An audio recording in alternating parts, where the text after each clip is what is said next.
omukuto gwa leso omwebale nnyo kubanga ate mutukubira ekitundu kyaffe kyakubiri nga tuzze n'obubaka bwa Mr. Joshua okuvira ddala mu kibuga ekya mu ggwanga lya South Africa gye yabadde n'agamba mbu Mukama yabumuwadde. Kitundu kino tuzze eri ba lava basoka ababi bannabyamizannyo ba gamers.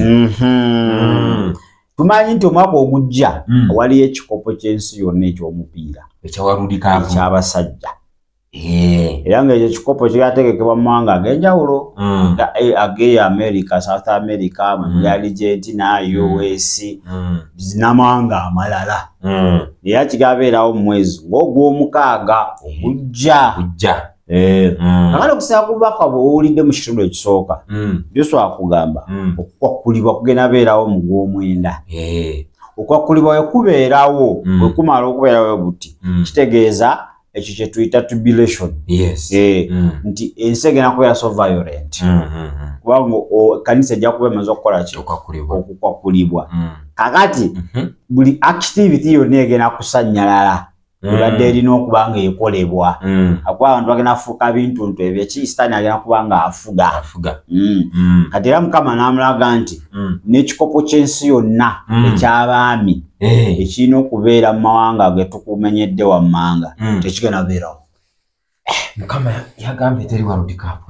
Gwalina Go TV tunda ne Star Times buli kati bidikoda byaki alina business y'omupiira kibanda mmenyewo kasero ofumbisemu obuugi ebibaawo nabyala gudde. Mukama nga mukambwe Mukama ya mukambwe tayagala mipiira yabagambye ekikopo ekyo nkijjeewo era ne Yesu alina obudde era n'obudde bumalira emipiira ayenda kuba Yesu enaku zino yadde mu mipiira. Obubaka bulina okuyamba ekkanisa buyitirivu kalala nika kulagula FIFA World Cup. So kakati mwe bannamyamizannyo kamwe kawedde mudda mwebuze mukubireko Nabbi Joshua naye engeri gye yagambye nti World Cup yekka bino ebisigadde tujja kuzannya. Anti kati yamenyeyo tournament ennene kiringa ku Kasabawamba president ayago vice president ogenda kugamba ki nze nzirawo vice abavudi Kasaba sirisa president shut up. Atasobola kwogera ate mugamba ate omukulu bamusirisiza ffe tukole ki kitegeeza Joshua mu statement ye wadde yajjeeyo manyi agadde okugjayo tournament emanyikiro. I don't see him in the stream but I hear a voice so loud, his voice so loud, and he says these words. And to the people who are listening, please pay attention to what I'm going to say. Mark the words that I'm about to say, because none of the words that I'm saying are going to fall to the ground. None of these words will be empty because they come from God himself. In other words, they will be fulfilled. He said these words in a loud voice. I didn't see him, but he spoke in the voice in the stream. He said, there will be no World Cup 2026. He was speaking of the Men's Soccer World Cup. Because life on earth will not be business as usual for those who are left behind. These are the words he spoke to me. That's in 20? He said 26. 20. No, I'm saying you received that in 20 what? 2018. 6 years ago. That was many years ago. So that's what he said in 2018. After he said these words, I woke up. Me, I'm not a fan of soccer. So in that moment when I woke up, I did not know when the last World Cup was. And when the next one the is next coming. World Cup that is coming, when it would be. I did not know. So I researched. Is there going to be a World Cup in 2026? And then I discovered there is going to be a World Cup 2026. Sure. And this World Cup is going to be in America. Okay. Fast forward, still in 2018. I wake up. This now, this vision is the last one. This is the main one. That's the main one? You just got a date. What do you mean? Yes, but this one that is coming is actually the main one. So I was sleeping one morning. Early morning, I wake up. I'm awake now. I'm not dreaming. Enaku z'omwezi 25 ogw'omwenda teri tournament zonna zigenda kuddamu.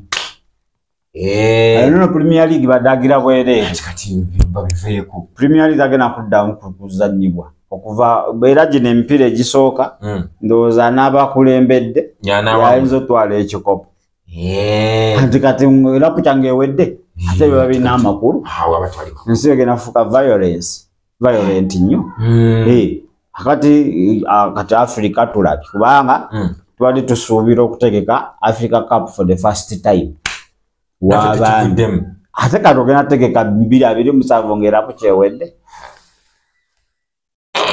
Okulonda ewaffe wano tetwe 2026 akalulu nze mbadde bya Mukama Center tuwe tufeege bufeege. Kati tumusomere ennamba agira atekeko abakulu bagimanyi bajja mututegeereza namba za tiishi agende bugenzi bali ku mukutu gwa Desiro Hope awanuleyo account ba tiishi aweeko akantu fe tulye embizi ekitegeeza bano ababadde mu kamyufu kati be bakulembeze paka nga 23 abaliko be bagenda okufuga paka nga 23 ate ogw'omwenda tujja kuba tetunalonda.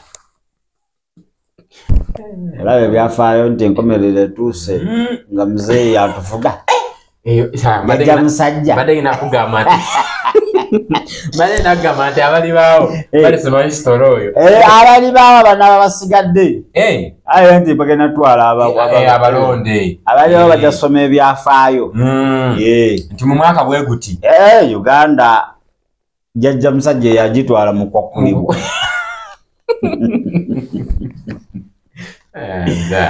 Kenya nti Ruto abatutte nti America Trump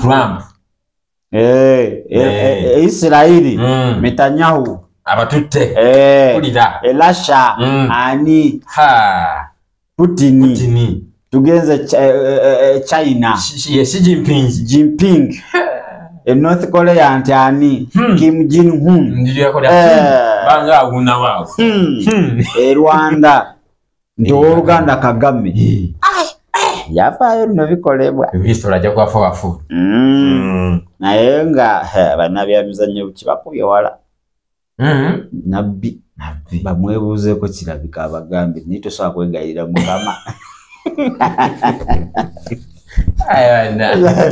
tosobola kwegayirira Mukama n'akyusaamu nga tumaze World Cup masoko tutegere wiina mukaaga n'atutte Premier League. Tebagamba mugambe atuwe akadde twenenye mugamba akyuse ku kiwalde ayongezeeyo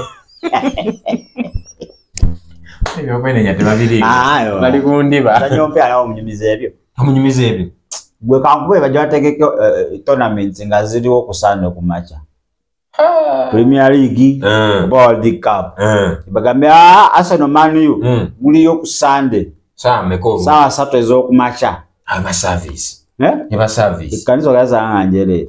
Yo no kwesa pastor kwolo nga assistant ya kituddemu. Pastor taliyo. Hayo gwe bamunyumiza.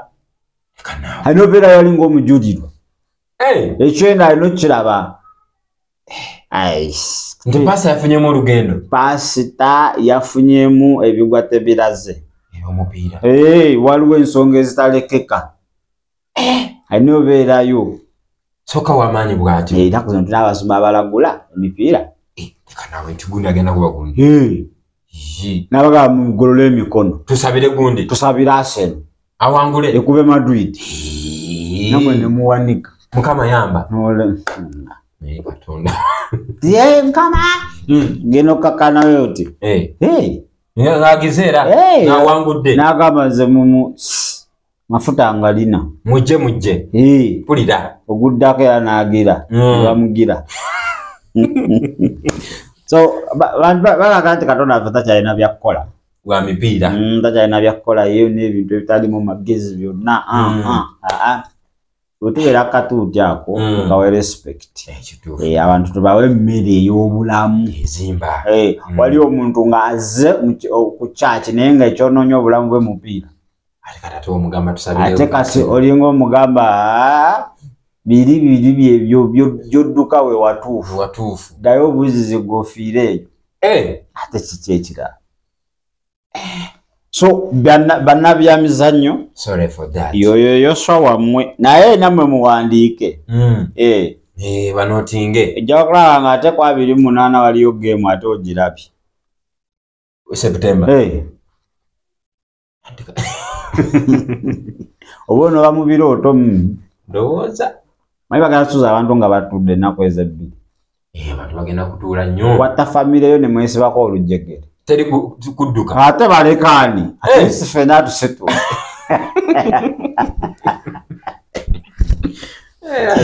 osibako omwesiba olujjegere ezo ennaku esatu ebbiri ezo abantu bagenda kwesibako enjegere teri kundeka oyinza okugenda walaba atwala gundi agenda omusika wange nga nange kwendi olujjegere kwe luli ng'atuwalula ffenna mwinatambulira wamu kati mwinatambula nga nyange kikundi so alo message ezimu nga zireeta just kutya ate abantu abamu manye tutumaganyiza obwakabaka okwogera bintu bitagenda tuukirira gamba bannaye nze ndowooza nkulaba okwange era pyoyinza obeerawo mu September okumaawo wenge nabibazeebazeemukawo nendowoozalowoozamuko nengatta ennaku z'omwezi nengira emyezi 7 nezijja kuki agenza olaba nga 25 yandibeerawo mumpeyo ka chance tulabewo ekitatuukira nyinza okuba nalaba ebubi kiwe abantu bajala katulabe era ekitugamba yatugambye era ovayo ganze kyayika adengesi olaba nabatebereza obudde 8 yinza okutonnya bannaye ne bwokya mu omwezi mulamu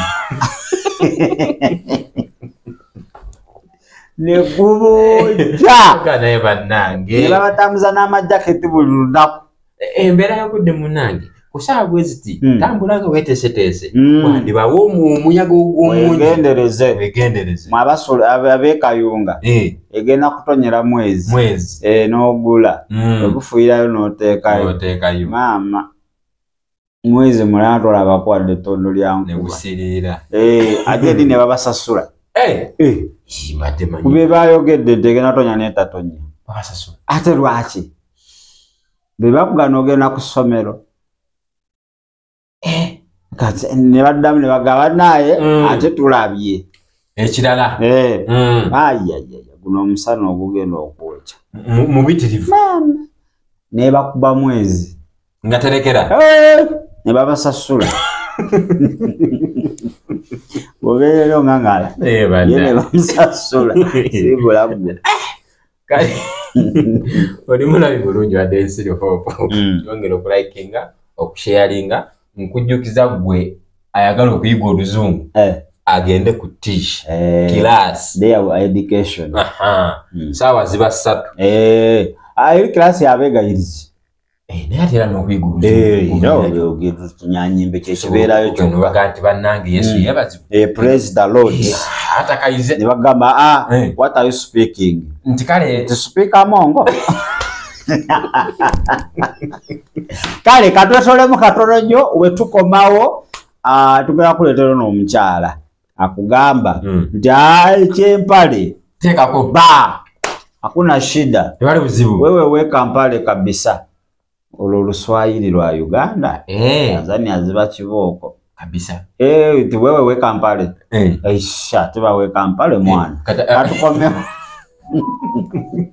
ekyo kye kibadde ekigambo ky'olunaku lwa leero ku channel yaffe eyadde ya Is Still Hope. Okusabirwa, okumanya ebisingawo n'okuwanirira omulimu gwa Mukama osobola okuyita ku nnamba zaffe okuli eya 0752 34 14 47 oba ku 0761 08 83 15. Osobola n'okutufuna ku email tctv74@gmail.com.